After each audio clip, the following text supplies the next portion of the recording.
Good morning. We're live. Today, we're talking about pressure. Yep, pressure for your dog to meet your expectations. Now listen, there's 3 different types of pressure that we're going to be covering. This is also more theory stuff. I figured I'd keep tagging on to the theory stuff. And then once we've got that out of our system, maybe we'll get into actual how-to videos.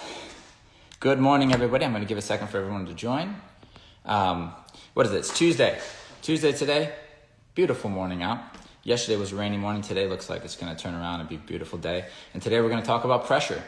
The 3 types of pressure that you're going to concern yourself with, and also how it can affect your dog. Before we move on, I'll define what I looked up pressure means on old Google, and I figured that it was a pretty interesting definition. So the definition that I found was pressure is the persuasion, influence, or intimidation to make somebody do something. Okay? So here you go. We're going to go to the disclaimer again on this channel. If you're new to this channel, welcome. My name's Josh. I work at Julie's Canine Academy. I'm the head trainer, and I do this live series 8 a.m. Around about-ish, Monday through Friday. Now, out in the training community, there's 2 sides of the fence. Okay? If you're looking to get your dog trained, you're going to realize there's 2 types of trainers you can hire primarily. On this side of the fence, people who have a moral issue with physically punishing a dog. On this side of the fence, people who don't have a moral issue with it and in fact think it's their responsibility to discipline the dog. Okay? I'm on this side, and then there's other trainers that are on this side. So if you're watching and you're on this side, that's okay. You're welcome to stay, you're welcome to watch. You just don't need to tell me, okay, that you're on that side. And you don't need to interfere with the program, okay? So moving forward, pressure. Okay, the 3 types of pressure that I use and that a lot of balanced dog trainers use and that I'm aware of are these: social pressure, spatial pressure, and physical pressure. And we're going to cover them all today, okay? Now, social pressure, we're pretty much all aware of social pressure, whether or not we've heard that term before. But think of it as social influence. So if a cop knocks on this door over here right now and steps in this room, that police officer more than likely is going to have influence over me socially just because he's a police officer. Or like the parents have a certain influence over a kid. Right? This is social influence. You want to be able to walk into your room of dogs and have influence over them, meaning if you tell them to do something, they do it, you know? That's social pressure as well. You can use that expectation, and we'll talk about that, how to use social pressure on a dog. And we do it to people all the time. And then there's spatial pressure. This one's a little more self-explanatory. You know, it's like if your dog's getting into the trash, you can walk up in between the dog and the trash and move the dog away with your body using that spatial pressure, closing the gap. Or like, I use this example all the time when 2 guys are going at it, you know, they're having some beef with each other. First thing they do is they get face to face. They close the gap. They get that spatial pressure on. And right there, that's that pressure that you're feeling of being close to each other is simply, in that moment, you know that there's opportunity for conflict. Because, boom, you're confronting one another and you're right up on each other. And one of you is going to walk away or there's going to be a fight kind of thing. So we can use spatial pressure to move dogs around. We can use social pressure and spatial pressure together, right? That's what it looks like when you're walking up on a dog, when you're going to discipline them and you're carrying a posture in a certain way and you're directing them. You're expecting them to do something and you're moving towards them, okay? This is the fancy way to say it. And then you got physical pressure, which is going to be anything from a correction to affection. Like you could be massaging a dog or you could be correcting a dog, but either way it's physical. And why pressure is important is because pressure motivates behavior, right? So if the dog doesn't receive a certain type of pressure or conflict in its life, you won't see the other side of the dog where it's nippy and it starts to maybe do some of these bad behaviors. This is one of the main reasons why trainers, when they get a dog in and it doesn't have a bite history, they can see the dog actually try to bite. And then they're like, hey, owner, you said this dog didn't bite. And they're like, it's never bit before. But the thing is that dog's never had pressure put on it before. The dog's never had a high expectation. The trainer is being paid to get the dog into a good place. So the trainer is going to have higher expectations of the dog, which is going to put pressure on the dog to perform. And what that pressure really is just responsibility with consequences, like real consequences. So it's like, well, now you have to sit, or now you have to try to do this thing because you're in a training program, and there's no getting out of it. But at home, there's getting out of it. So they never actually reach that level of pressure where they don't know how to deal with it, and they bite. But it was always under the hood. It was always under the hood. The dog was a biting dog. And the way that I define a biting dog is a dog who bites, a dog whose biting threshold is lower than average. Like they'll bite way easier than the average dog, right? Your dog shouldn't bite at you if you ask it to sit and it doesn't sit, and then you correct it on a leash. It shouldn't bite at you for that. It should just sit. If it bites to me, that's a biting dog. You go boom, you correct like on a prong or something, and then wow, they go at you. That was a biting dog. You corrected them, and now they're going to correct you for correcting them. That's a biting dog, right? So, but you won't see it at home because you don't put pressure on your dog. And for me, when I think about pressure, I'm not thinking about all this stuff while I'm training, right? Of course. But the pressure I put on a dog within my pack is the expectation to behave a certain way or to listen to me to a certain degree. And that's a pressure and that's a responsibility that the dog needs to live up to. And my job is to make sure that they're living up to it. So my job is to just remind the dog when they're stepping out of the boundary, when they're not living up to the expectations of how they should behave. I go in there and I deal with it, whether I have to correct some of the nonsense or if I'm rewarding to say you're doing a really good job dealing with these expectations today. Okay, that's pressure on a dog's shoulders, just like a mortgage is for me.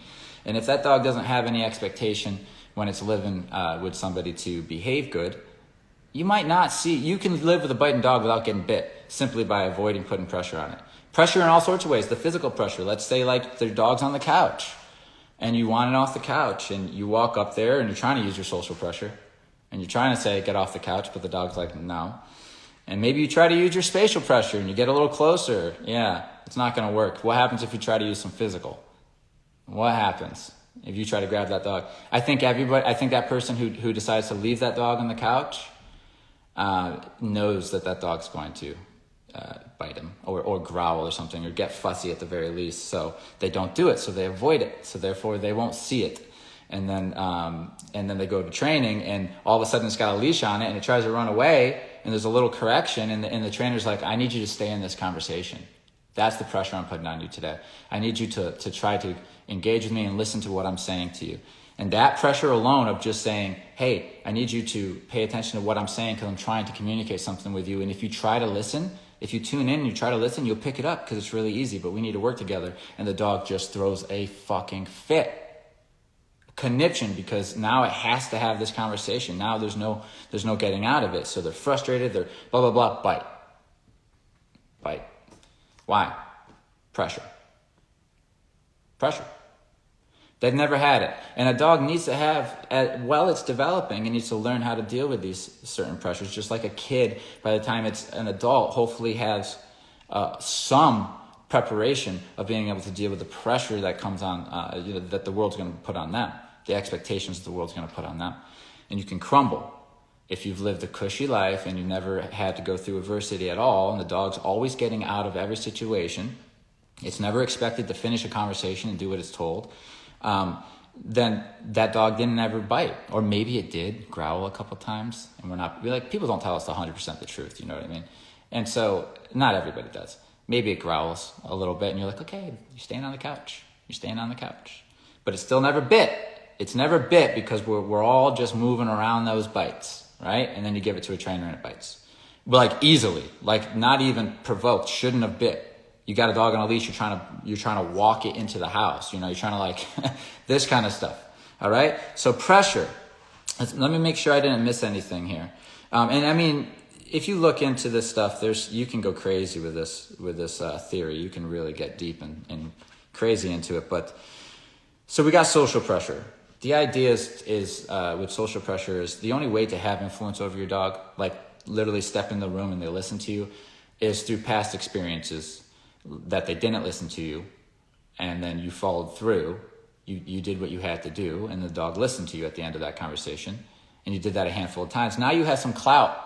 Now you have some respect in your relationship. Now you have some social influence. Now the dog starts to listen to you just because you spoke. This is real. This is real with dogs, just as real as it is with people. I used to behave way differently for my father than I did my mother, and there was a reason. It's because of our history together. What he's done in the past when I was misbehaving versus what she's done in the past when I was misbehaving. So now when he's around, my first thought is, I don't want to misbehave, right? And that's not such a bad thought for your young dog to have while it's young. It's part of the parenting process.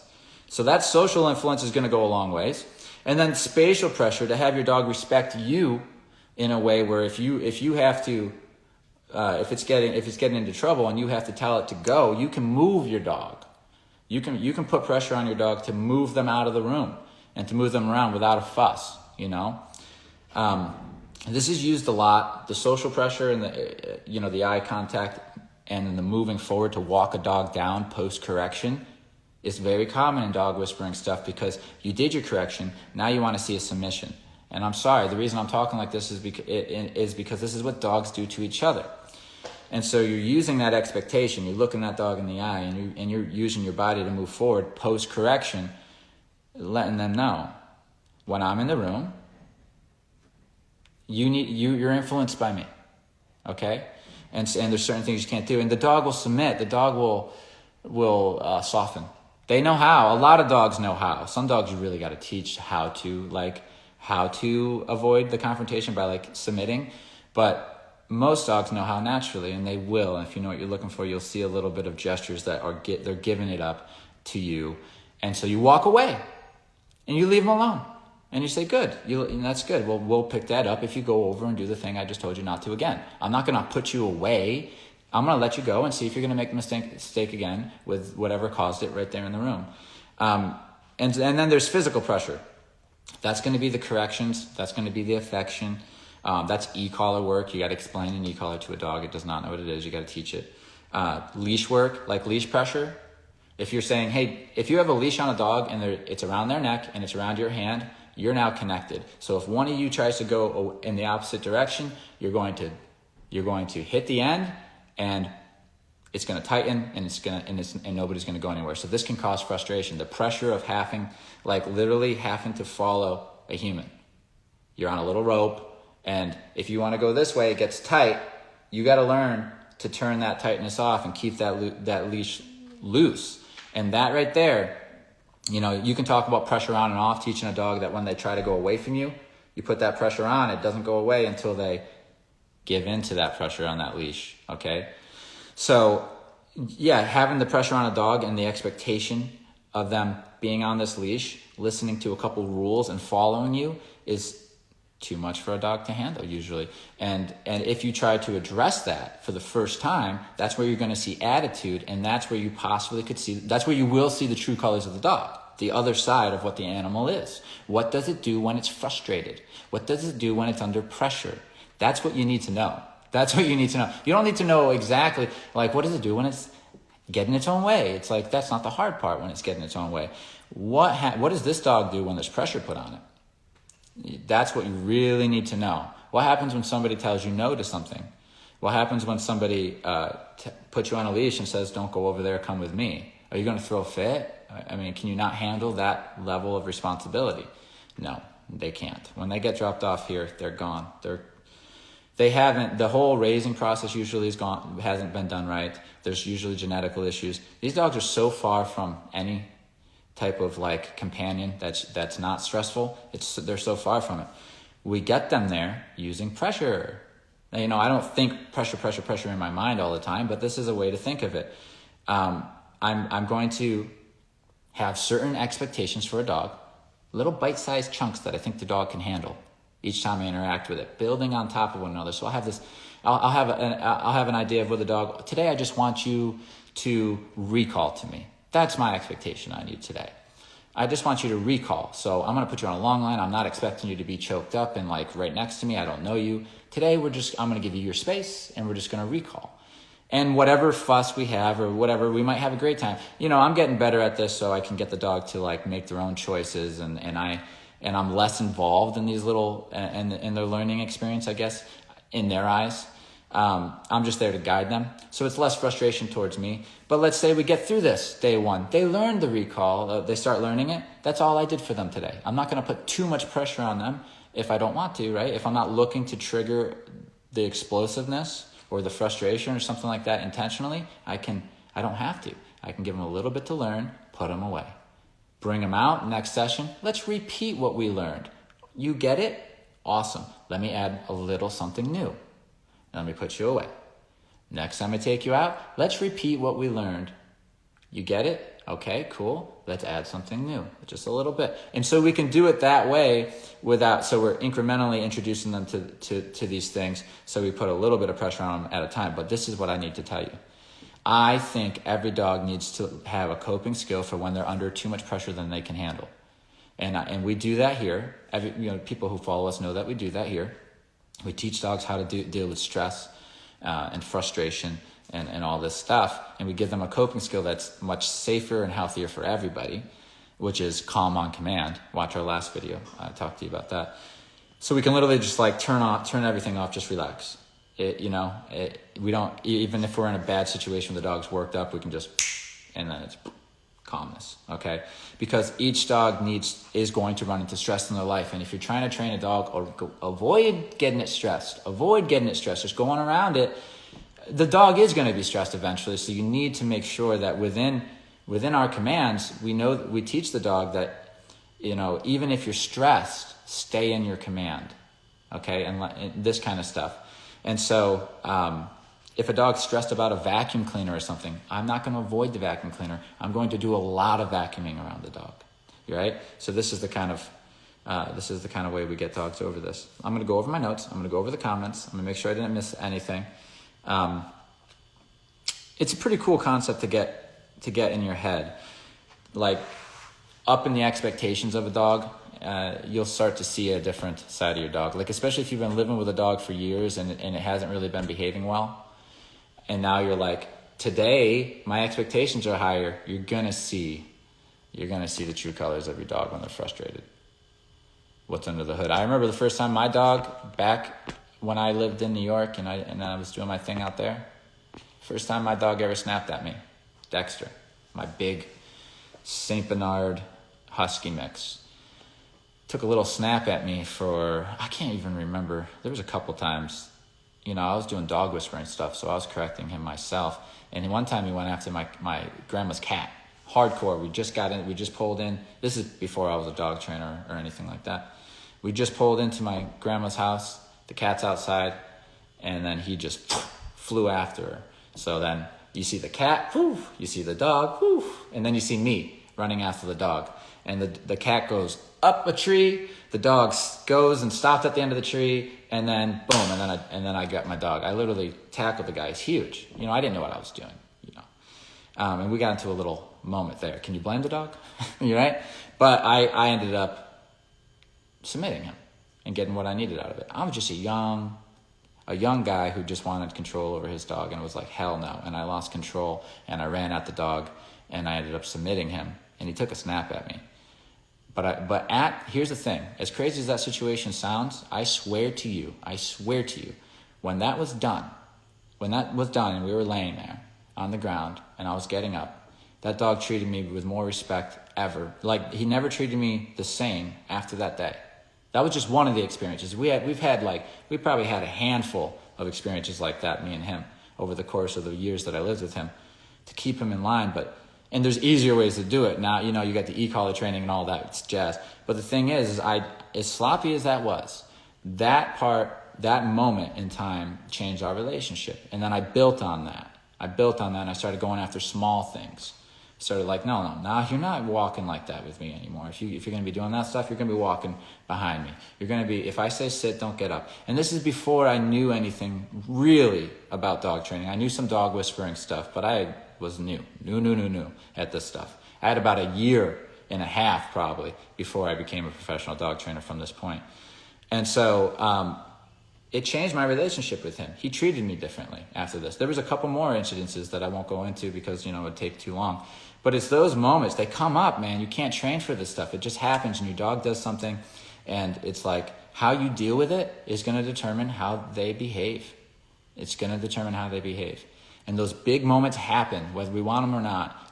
We lose control, and how you deal with it is everything. And then after that, how do you recover? Like the next month, how are you treating the dog? Are you now taking that opportunity where the dog's looking at you with more respect to say, you know what, we're going to tighten up around here.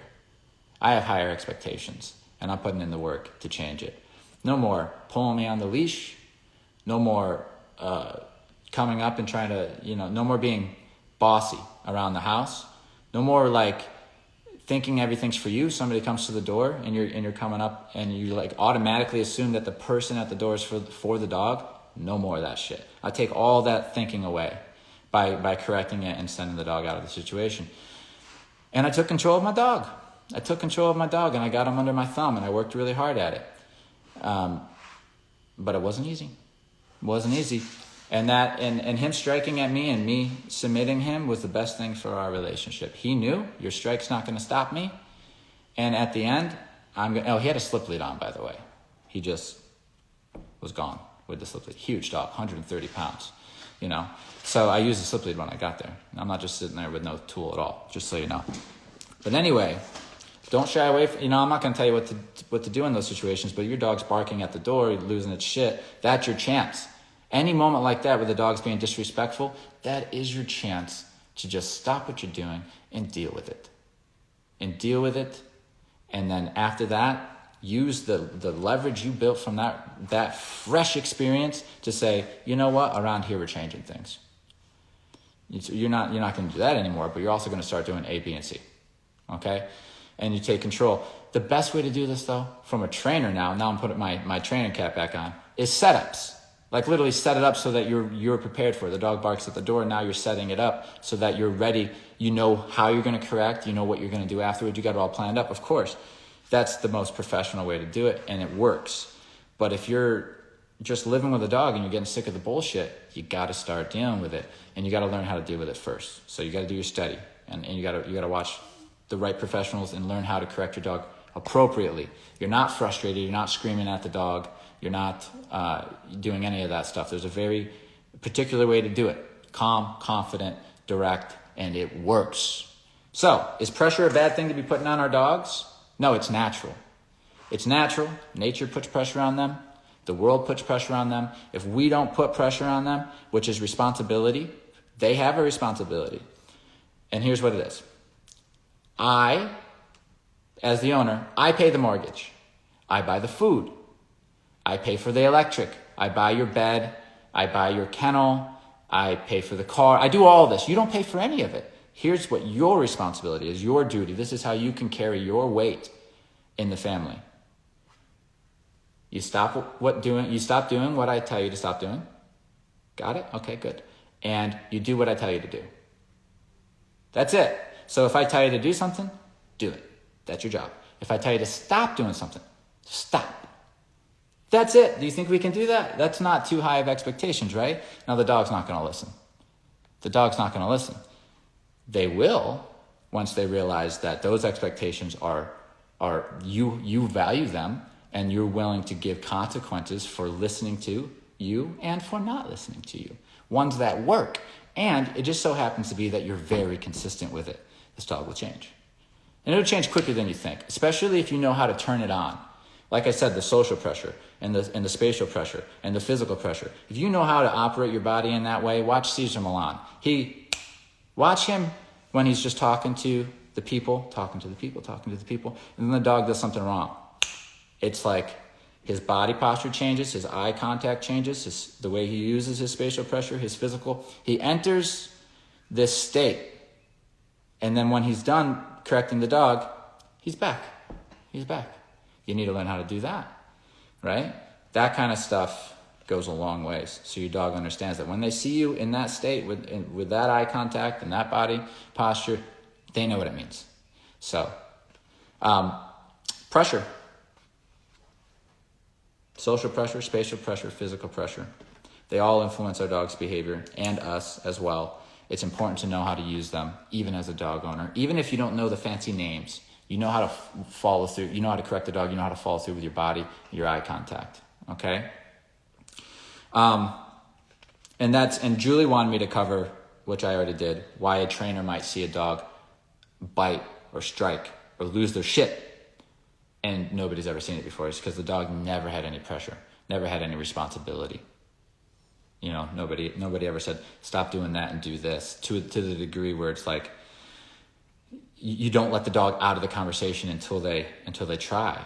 Okay? That's when you see a dog say, ah, I don't want to do this.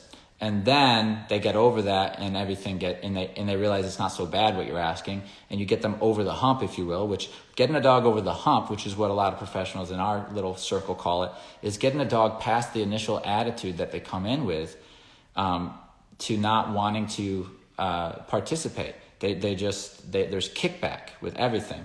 You get a dog over that and you get the attitude all smoothed out, get them used to taking this expectation, which we're trying to put on slowly. Literally, it's just like walk on the leash. That's all it takes. That's the pressure we're saying. We're like, here's the pressure. Leash gets tight. I need you to follow me. That's enough. That is enough to send some dogs berserk. And I'm not talking about a prong collar. I'm talking about a slip lead, a regular flat ball. It doesn't matter. It's not because the collar's hurting them. It's because the restriction and the expectation and the pressure of you saying go this way. And that, no, I don't.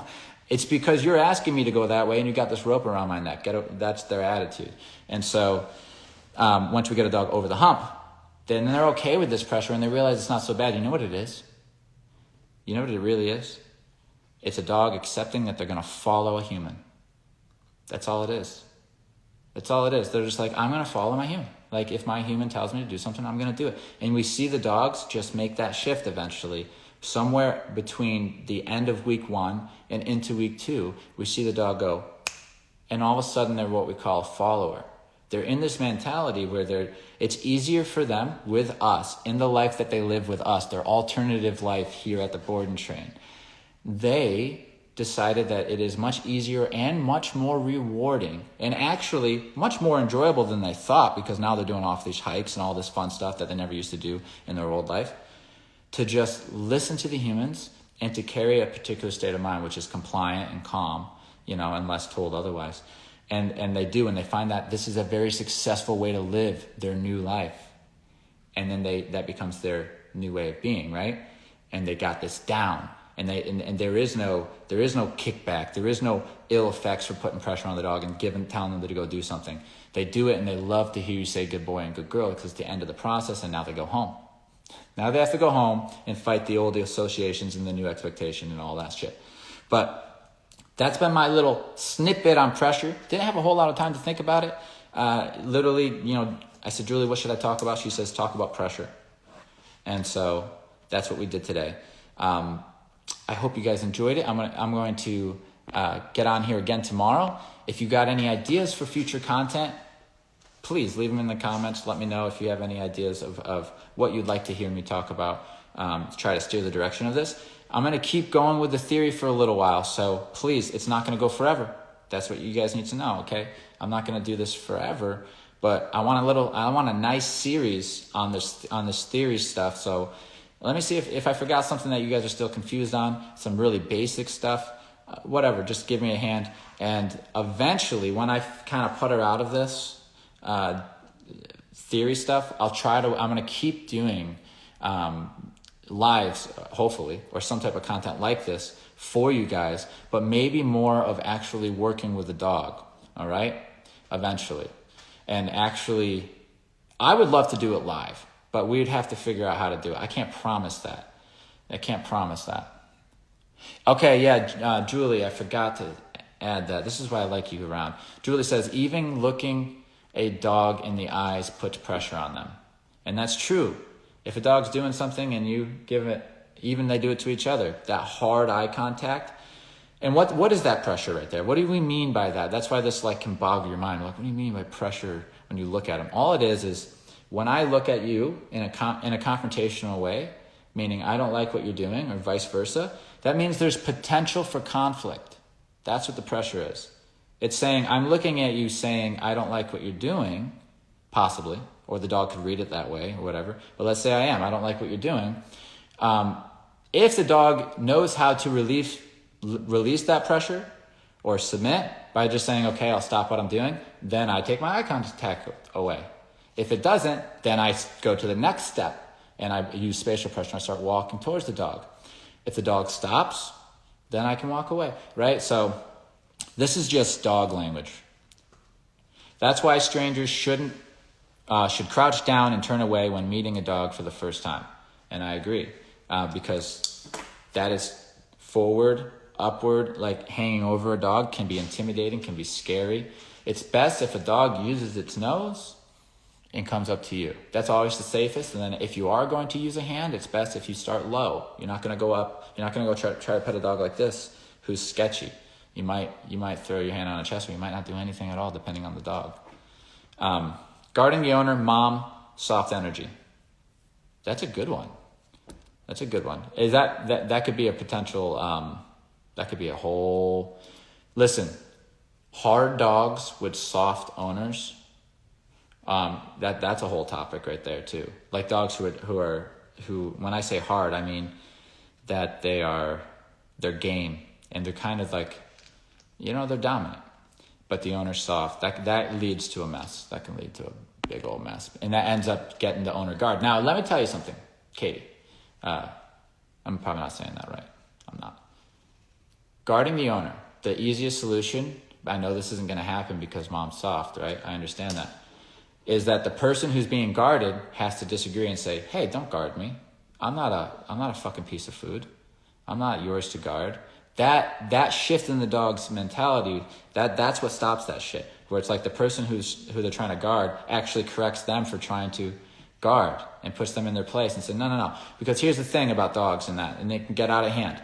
I love that my dog growls and barks very rarely, very appropriately.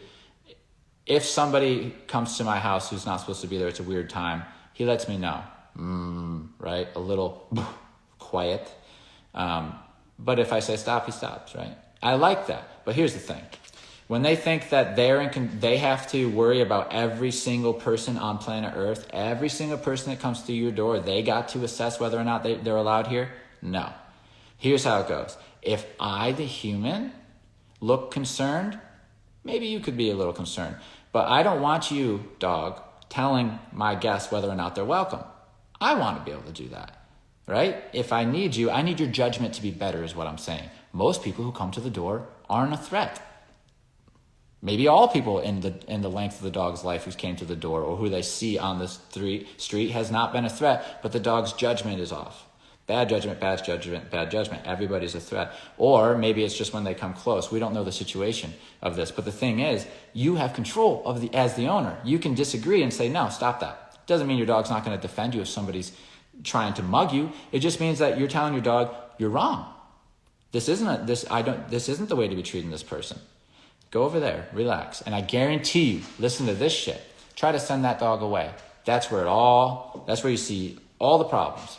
You're sitting there, the owner, and the stranger comes up, the dog starts getting defensive, and you try to say, go, to the dog. Try it. Most every dog that comes in that is guarding their owners, that are defensive, that are dominant, try to tell them to leave. It's like they don't fucking want to. They won't leave. Even me. And I'm like, go, and it's like they don't even know what that means. It's like no one's ever told you to leave a social situation? Oh, that's right. Every social situation's for you because you were a puppy once. It's like they don't even know what you're saying when you say go. Which to me, every dog should fucking know, go, like get out of here. This isn't for you. This situation isn't for you. They'll literally either not want to or just be like, I don't know what that means because all I know how to do is be hip to hip with my owner. That person needs to learn to send their dog away and say, this situation isn't for you. And that really goes a long ways to teaching the dog to go across the room, watch the situation. Maybe you'll learn something because this isn't a threatful situation, right? Anyway, I love that idea for a topic. Maybe we'll get into that. Thank you for joining today. Hope everyone has a wonderful day. It's Tuesday. Let's keep going strong. We got a lot of work to do today. Yep, I think we got to go home. Bailey's going home. That's who's going home this morning. Little Beagle Bailey's going home, okay? We got Tank going home tomorrow. He did his first go home yesterday, but he's going to go out to the city. We're going to go to Frederick, and we're going to go and test that stuff. We got to go. Oh, and by the way, about the mom who's soft energy and the dog's guarding, use a bonker. So she can have a bonker behind her back, and if the dog doesn't listen or dog starts growling or barking, she can bonk it on the head, which is a physical correction, and it doesn't hurt the dog, but it gets the dog to understand she's serious. Go. Get out of here. Like, get away. Watch what happens. Like, watch the dog struggle leaving its owner. But then when it finally does, she can say, good, like, good for going over there. He needs to get used to this. This is the whole goal, is when we're in a situation socially, when I say go, you drop it. You drop it. You let it go. And let him watch from a distance and watch how much that'll help once he gets that. And you can use setups. Awesome. Let me know how it goes. Okay. You can use setups and fake it, but the dog thinks it's real, and you really want reps of sending the dog away and him getting good at it. Okay. Awesome job. I know I was onto something and I totally just left what I was saying to go back to the other topic, but thank you guys. I really appreciate you joining.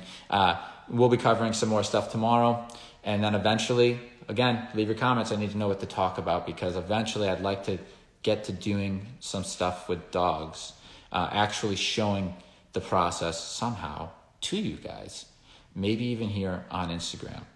I don't know. Maybe, because I think we're going to get to that point where I can't just talk about it anymore. I have to show. So maybe we'll take a break from this series eventually, do something like that, and then come back to something like this. All right, guys.